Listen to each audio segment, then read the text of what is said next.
The first time someone called her, Mrs. Hale, out loud, the room went silent, and so did her heart.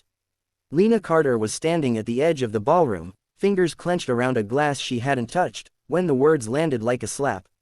Cameras flashed. Conversations paused mid-sentence. 100 curious eyes turned toward her, waiting for a reaction she didn't know how to give.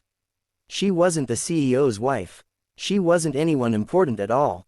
She was just the woman who had walked into the wrong moment of the right man's life. And now, the most powerful man in the room was looking straight at her. Ethan Hale didn't correct them. He confirmed it. 2 months earlier, Lena's life was painfully ordinary. She worked as a junior communications consultant, the kind no one noticed until something went wrong. Her days were spreadsheets, coffee gone cold, and quiet lunches eaten alone. She had learned not to expect much from people, or from fate. So when her firm was hired to manage a charity gala for Hale Industries, she saw it as just another assignment. Stressful, yes. Important, maybe. Life-changing, not even close. The first time she met Ethan Hale was in a hallway, not a boardroom. She had been rushing, arms full of folders, when she crashed straight into him. Papers scattered across marble floors. She dropped to her knees, apologizing before she even looked up. When she did, she froze, not because he was handsome, though he was, but because his eyes held a calm authority that made the world feel suddenly smaller. "I'm so sorry," she said, cheeks burning. He smiled faintly and helped gather the papers. "Looks like you're carrying the weight of the company," he said lightly. She laughed despite herself. "Feels like it." That was it. No sparks, no drama, just two strangers crossing paths. But over the following weeks, they kept meeting. In planning sessions, in elevators, in quiet moments before events began. Ethan was different from what the headlines suggested. Less cold, more observant. He listened when she spoke, remembered small details, asked her opinion, and actually waited for the answer. Lena told herself it meant nothing. Powerful men were polite all the time. It didn't mean she mattered. Then came the mistake. It happened during a rehearsal dinner for the gala. Lena stood beside Ethan as they reviewed the schedule when a senior board member approached, smiling broadly. "It's so nice to finally meet you, Mrs. Hale," the man said warmly, extending his hand to Lena. Lena's breath caught. "Oh, no, I..." Before she could finish, Ethan said, calmly and without hesitation, "Yes. I know, she prefers to stay out of the spotlight." The man nodded approvingly and walked away. Lena stared at Ethan, her pulse roaring in her ears. "Why did you say that?" she whispered. Ethan's jaw tightened. "Because correcting him would have caused a bigger scene," he said. "I'm sorry. I should have asked first." She nodded, trying to accept the explanation. It was harmless, temporary, a misunderstanding that would fade. Or so she thought. But rumors have a way of growing legs. By the night of the gala, whispers followed her everywhere. Curious glances, smiles that lingered too long. Lena wore a borrowed dress and a practiced smile, telling herself she'd survive the night and disappear back into her quiet life. Then the moment came, the moment that would shatter everything she thought she knew. On stage, Ethan stood before the crowd, giving a speech about legacy, responsibility, and the future of the company.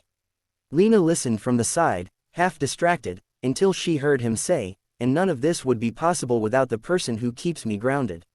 He turned toward her. "My wife." The room erupted in applause.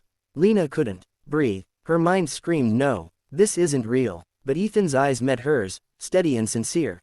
He reached for her hand, and the world watched as she walked toward him, legs trembling, heart breaking open with fear and something dangerously close to hope.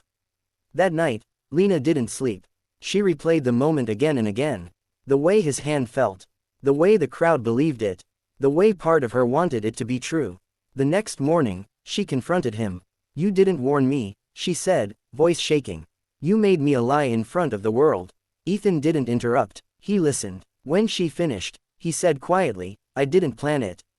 But when the moment came, it felt right." "That's not an answer," she said. "It's the truth," he replied.